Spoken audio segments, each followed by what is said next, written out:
Olá, queridos alunos, vamos para mais uma aula. Essa é a aula que vai então fechar o nosso aí bimestre. E hoje a gente vai falar um pouquinho dar aí a continuação da nossa aula passada, mas de um tema um pouco mais atualizado. Vamos falar sobre a sociologia brasileira contemporânea, aí desde a queda aí de João Goulart e entrar a ditadura militar até os tempos atuais. E hoje para a gente pensar se a liberdade significa alguma coisa, será sobretudo o direito de dizer às outras pessoas o que elas não querem ouvir, certo? Isso aí é a liberdade. A gente vai falar um pouquinho da liberdade de expressão nessa aula e como que se deu aí a sociologia nesse período. Vamos então para a nossa caixinha sociológica de hoje, falando um pouquinho da Declaração Universal dos Direitos Humanos ali. Ela foi composta em 1964, depois da Segunda Guerra Mundial, de grandes aí atrocidades feitas na sociedade, a qual esses direitos humanos teria que ter assim uma maior prioridade, olhar o ser humano um pouco mais humanizado. E aí, a nossa manifestação de hoje vai ser: o artigo 19 da Declaração Universal dos Direitos Humanos afirma que todo ser humano tem direito à liberdade de opinião e expressão. Se temos esse direito, por que há opressões e violência contra determinadas manifestações? Você já passou por alguma censura do que você estava falando? Nos grupos de WhatsApp, por alguma opinião que você deu? Você já passou por alguma censura? Que você não sentiu aí essa liberdade de expressar algo que era seu? Então, vamos aqui para nossa aula aí do dia de hoje e a gente vai falar então aí desse contexto histórico, mais ou menos entre 1960 até aí o ano 2000, até aí na atualidade que nós estamos hoje. Então é dividido em dois contextos aí históricos, né? Duas fases que a gente pode chamar aí de fases decisivas. A gente vai ter então o regime militar, que dá a queda aí do João Goulart, que ele fica aí mais de 40 anos de ditadura militar, e depois a redemocratização, que a gente vai ter então aí de 1980 a 2000, né, com uma nova abertura, então, aí, política, uma diversidade, então, aí, temática muito grande. Mas, na época aí do regime militar, houve muita opressão, a censura, né, e a resistência intelectual. E nós vamos ver o quanto que a gente pegando desde o colonialismo do Brasil, desde que a gente já falou das formas de poder, a gente vem fazendo essa trajetória de como o Brasil se permite ser explorado, porque nós somos explorados até hoje, como que essa questão está presente na nossa cultura. E agora a gente vai ver mais uma vez, então aí, a gente oprimido, né, e a cultura brasileira aí, né, tendo essa opressão até mesmo do pensamento. Então nós vamos dar continuidade aqui na nossa aula. Nós vamos Então, nós vamos aqui começar a dizer os impactos da ditadura militar, o quanto que essa ditadura militar ela foi opressora, ela serviu como uma repressão até acadêmica, a qual a gente teve aí um ganho da sociologia, a qual eles estavam começando a fazer uma sociologia um pouco mais crítica, de como as estruturas e como as grandes massas, vamos dizer aí, sociais, as formas de poder, então, instalam o comportamento das pessoas. Agora, aqui no regime militar, a gente vê que isso teve uma queda. Então, a sociologia em si, ela foi então aí, ela sofreu uma perseguição e teve algum exílio de alguns sociólogos daquela época, banimento da sociologia no ensino médio, onde a gente já tinha alguns estudos sociais, né? A gente vai lembrar muito da sociologia nos estudos sociais, talvez aí a gente já passou, quando a gente estava aí no nosso ensino fundamental, no nosso ensino médio, o pessoal aí um pouco mais velho, então ela foi banida é, do ensino médio, por quê? Porque o sociólogo, ele é aquele que vai questionar o sistema, é aquele que vai questionar a imposição dos comportamentos e das regras. Então, a gente aprendeu isso em ética. O que é ética? O questionamento daquilo que é regra. Né? Eu deixo de ser ético quando eu não cumpro isso. A própria cultura vai dizer que nós somos moldados por essas regras já existentes. Né? Durkheim fala muito isso, que essas regras já existiam e eu fui inserido no mundo e eu tenho que cumpri-las. Depois vem Max Weber, que fala que é um pouco mais natural, né, que eu sou agente de transformação. Então, a sociologia, ela sofre essa censura de produção intelectual, ela sofre, então, o cerceamento das atividades universitárias. Por quê? Porque é na universidade que a gente tem esses maiores conhecimentos, a gente se torna um pouco mais crítico, a gente deixa de estar nessa massa dominante para ter um pensamento um pouco mais crítico, um pouco mais criterioso sobre ali as coisas. A gente tem acesso às leis. Então, a gente se torna agente de transformações a partir do momento que nós questionamos e com embasamento. E a sociologia é um desses fatores. Então, a gente tem sim essas repressões, mas apesar disso, algumas faculdades que mantinham-se um pouco mais distante, né, em áreas um pouco menos politizadas, que a gente fala assim, na zona um pouco mais rural, elas conseguiam ainda continuar com os estudos da sociologia, principalmente nessa era aí de ditadura. Então a gente vai ter aqui, né, quais foram aí as estratégias de resistência intelectual que existiam naquele momento. O que, que eles estavam tentando abafar, né? O que, que eles estavam tentando aí abafar para que as pessoas não se tornassem tão críticos e contra o sistema. Então a gente tem a fase de silêncio. O que é essa fase de silêncio? Né? A redução trágica da produção acadêmica, né, sobre a política brasileira devido à censura e à repressão sistêmica. Então a gente não tem a imprensa, a gente não tem textos críticos, a gente não tem bibliotecas. Então, as universidades ficaram todas meio que paradas quando estava aí no tempo da ditadura. Depois a gente tem os temas alternativos. Então, aí focos, né, em relação ao trabalho, a sociologia rural e processo de industrialização como no campus menos vigiados, como já falei, lugares que tinham menos acesso aí à área militar, aos políticos, eles conseguiam fazer então a sociologia acontecer nasquelas locais mais distantes, onde eles não eram, vamos dizer assim, vigiados e supervisionados. E o pensamento crítico, né? A manutenção da análise crítica através de intelectuais como Florestan Fernandes, que a gente estudou na aula passada, e o Fernando Henrique Cardoso, o famoso aí, o FHC, aí, que foi nosso presidente, ele foi um grande sociólogo, a gente vai falar um pouquinho dele hoje. Então, assim, a gente teve essas estratégias de resistências, né, para quê? Para poder abafar esse pensamento crítico. Né? O sistema nada mais quer do que tornar as pessoas menos críticas para que eles possam ter maior dominação. Então a gente vai falar um pouquinho aqui da teoria da dependência. O que Fernando Henrique Cardoso, ele, né, como grande sociólogo, chegou aí a ser presidente da República? Ele desenvolveu uma teoria junto aí com grandes intelectuais como Rui, aí Mauro Marini, né, o Teotônio dos Santos, que essa teoria ele floresceu como uma análise crítica de quem? Do capitalismo periférico latino, então aí americano. Ele vem de uma estrutura estruturalista, né, que ele vem dessa abordagem, que ele faz uma análise das relações centro-periféricas do sistema capitalista mundial. Ele diz que aqueles países em desenvolvimento têm como superexploração aqueles países em subdesenvolvimento. Que para eles ser desenvolvidos, os outros têm que ser subdesenvolvidos e que eles têm que ser o quê? Explorados para manter o capitalismo dos países em desenvolvimento. Então, ele vai falar que o Brasil é um país, né, de dependência. Como já vem uma análise da nossa, né, cultura, né, sempre explorados. E ele vai falar que a crítica, né, radical da superexploração e do subdesenvolvimento. Ele vai falar que para que esses países sejam totalmente ricos, existe aqueles que vai sempre depender de vender os seus produtos para eles. Então, eles sempre vão ficar em subdesenvolvimento. Eles sempre vão ficar em subdesenvolvimento para que os outros possam ficar desenvolvidos. E ele vai falar que não tem como esses países sofrer essa, vamos dizer, ter essa autonomia. Não tem como o Brasil ter essa autonomia se ele se torna sempre, vamos dizer, dependente de vender os seus produtos. Então, ele traz essa teoria, né, muito interessante, e aí depois a gente, né, tem aqui logo. Então, o que a gente vai ter com a redemocratização e os seus impactos? Né? Quando se torna novamente República do Brasil, né, alguns impactos que foram aí reprimidos, que foram aí censurados de alguma forma, eles vão, né, retornando. Então a gente tem aí a reimplementação da disciplina, que é o quê? Aquelas disciplinas como a sociologia, né, que foram tiradas das universidades, elas vão ganhando então aí um retorno, ganhando então aí um retorno e a regulamentação de algumas profissões. Depois a gente tem a liberdade acadêmica, que é o que? A liberdade de expressão nas pesquisas, e até mesmo a liberdade de expressão das pessoas.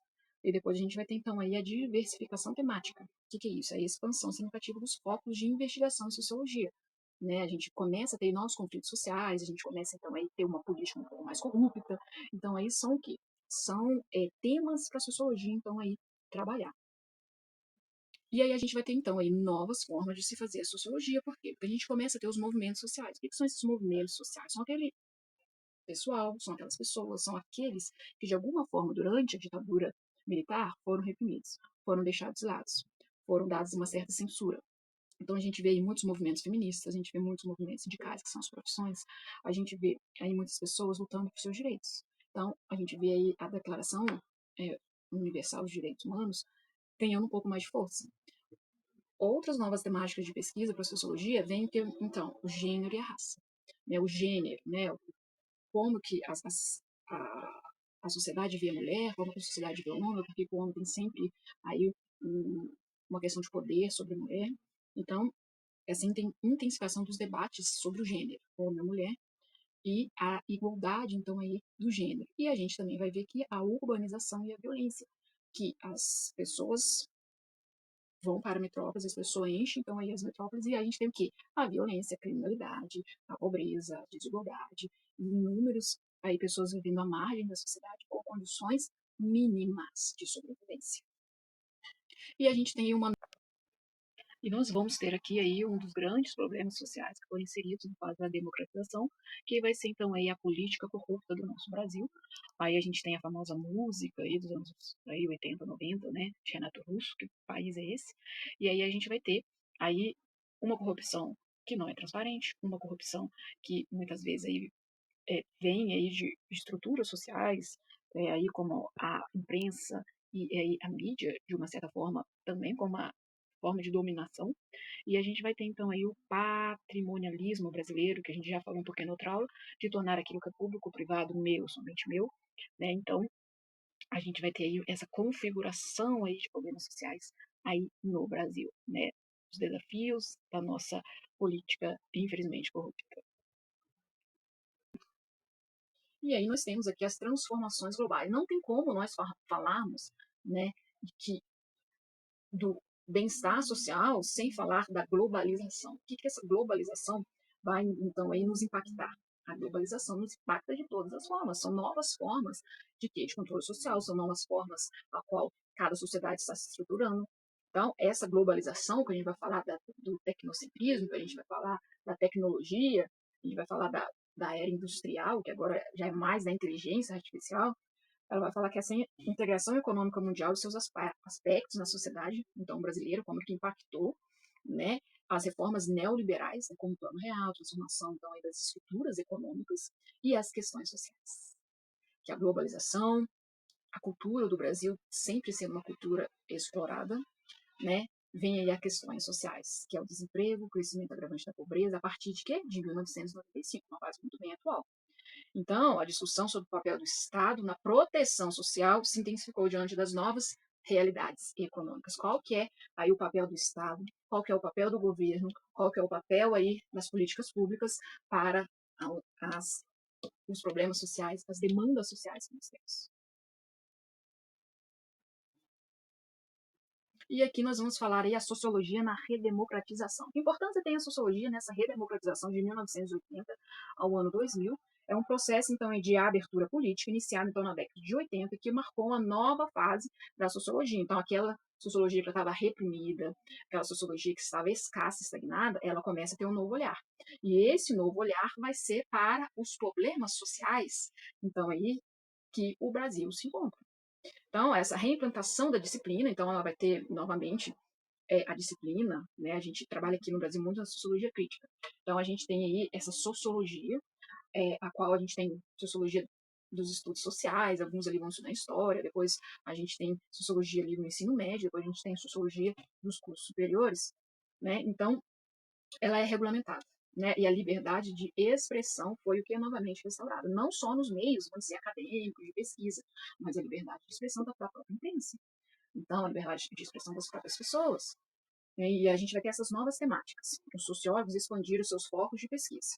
Né? Além dos temas aí das classes sociais, ele vai começar, então, pobreza, desigualdade, que persistiam, novos assuntos ganhavam, então, em destaque no nosso Brasil.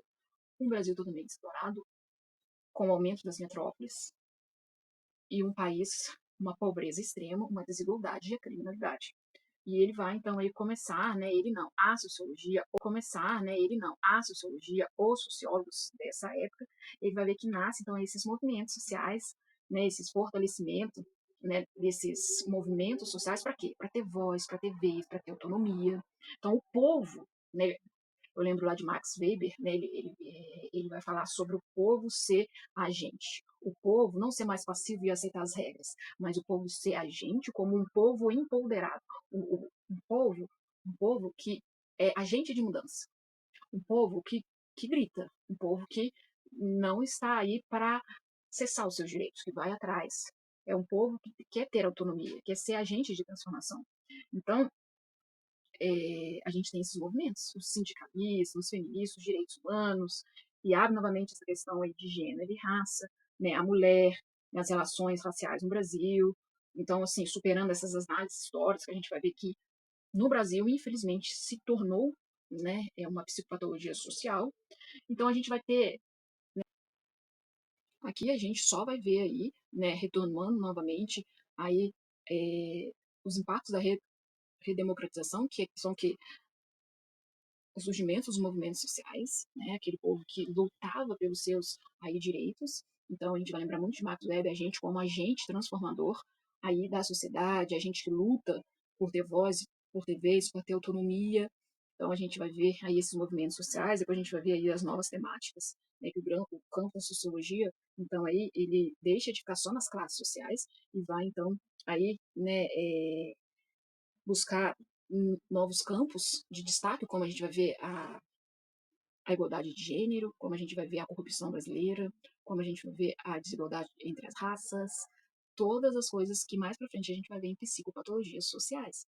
Então a gente tem aí essa transição entre a democratização que trouxe então esses impactos. E a gente vai ter aí também novamente a urbanização, a violência, a criminalidade, e com a criminalidade a gente vai ter o uso da droga, né? A gente vai ter aí a questão da Cracolândia, entre um dos maiores problemas sociais do Brasil.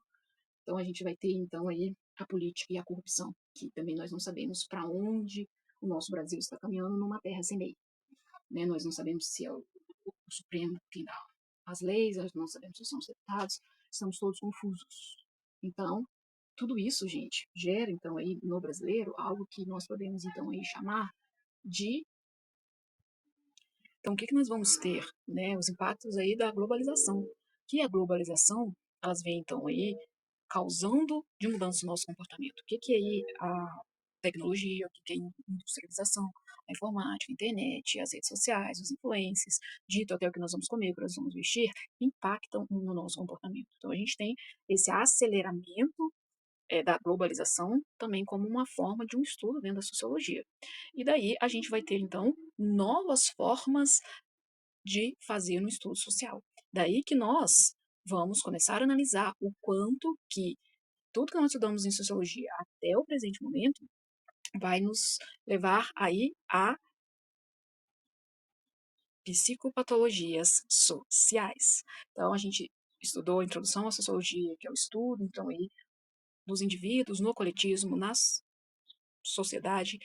Vimos, então, alguns clássicos, pais da sociologia, depois a gente viu o que é ética, depois a gente viu o que é moral, depois a gente fez uma relação com o poder de Michel Foucault e como o Brasil foi aí na era do colonialismo, o quanto que a nossa estrutura foi, então, aí explorada e damos o surgimento da sociologia brasileira e hoje nós estamos, então, aí finalizando com essa sociologia contemporânea.